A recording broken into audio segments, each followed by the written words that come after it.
Welcome to day 5 of my 100-day project where I am doing 100 days of art. Day 5, I've titled my piece Feelin Crabby, and I really just wanted to continue doing watercolor paintings, and I had so much fun doing the jellyfish from day 1, and I just love water critters so much that I wanted to add to that my collection of water related animals. So I decided to do a crab, and it also very appropriately mirrors my mood today. So I picked a crab, and I found some reference images online just using Google image search. So I have a bunch of different actual photos of crabs, and the crab that I selected was a common Maine crab. I should have looked it up, especially because I'm so interested in it, but I was just not in the mood. I really just wanted to get painting. So if anybody out there knows the actual type of crab this is, you can let me know in the comments if you care to do so. So I've already done a very light pencil sketch on my page, and now I'm laying down the main colors. So what I've done for my colors is I've mixed up a bunch of different reds and oranges, a little bit of a rusty color, and then kind of more of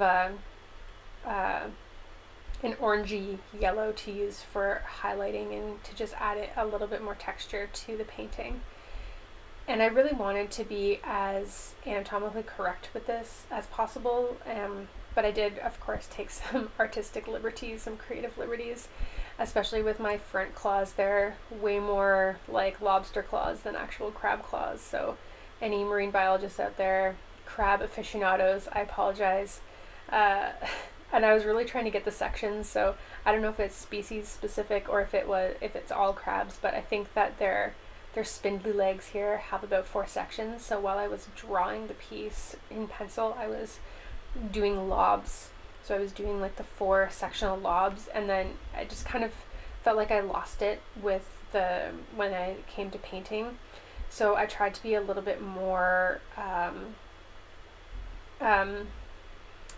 careful about it when I was doing the remaining legs after I did those first 2, and then I'll go back and do some shading as well. So my process with this is really putting down this reddish orange main base color, and then doing some shading with a maroonish browny red that I'd mixed up.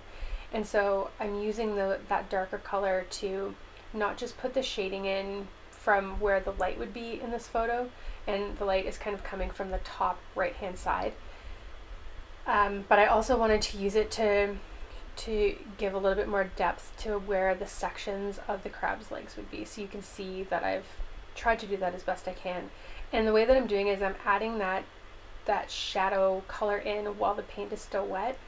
I really like the way that watercolors behave when you put wet and wet together. And if you let the first base coat dry a little bit, I find that you have a little bit more control over the color that you put on top of it. So even though this is sped up, you might not be able to see that I did wait a little bit before putting those darker colors on, so I was able to control where that shading went a little bit more.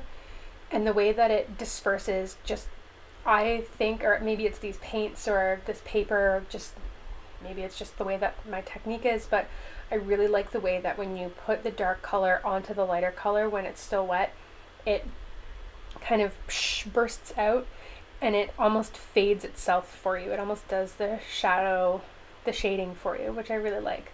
So that was the technique that I was using when I was going through and adding all of the depth with this darker color.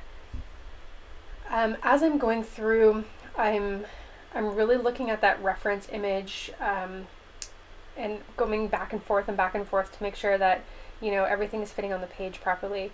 And when it came to the second kind of front claw, I had been running out of my main color wells, so I had mixed up a couple of different wells with the same color because I knew that it was going to take up most of the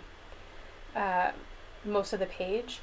And I hate mixing while I'm painting. I really like to have my colors already done for me, because I find that once you start mixing while you're painting and your piece starts to dry at different speeds, then you can kind of lose the look and feel. So I feel like the first claw has one sort of style and the second claw looks a little bit different because of that mixing.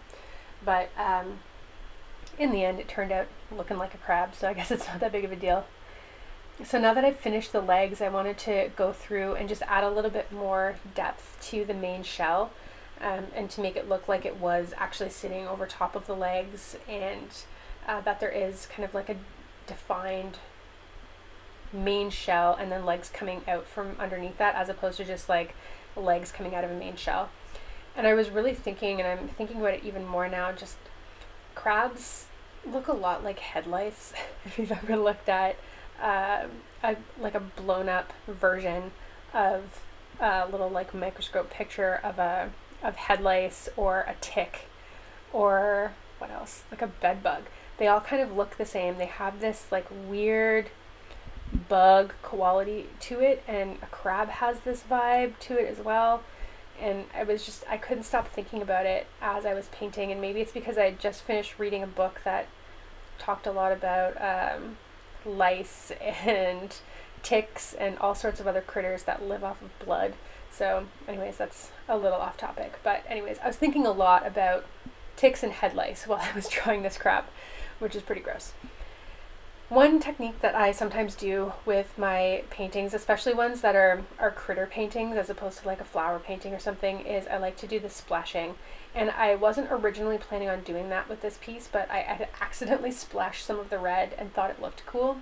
So what I've done is I've mixed up like a purpley blue, I'm using some of the darker red tones from the piece and some yellows and a little bit of brown, and I just splashed it on the page. I'm sure my mom is thinking, oh my gosh, what did you do to my kitchen table? But one thing that's really awesome about using watercolors is that they're super easy to clean up. So don't worry, Mom, I cleaned the kitchen table. And I just wanted to say thank you to everybody who has been so encouraging, especially on my Instagram account. I've been recording these videos on the appropriate days, but I haven't been able to upload them to YouTube because I don't have proper internet connection. But I have been uploading photos of the final pieces to Instagram, and the encouragement has been really amazing. I almost never paint in front of people.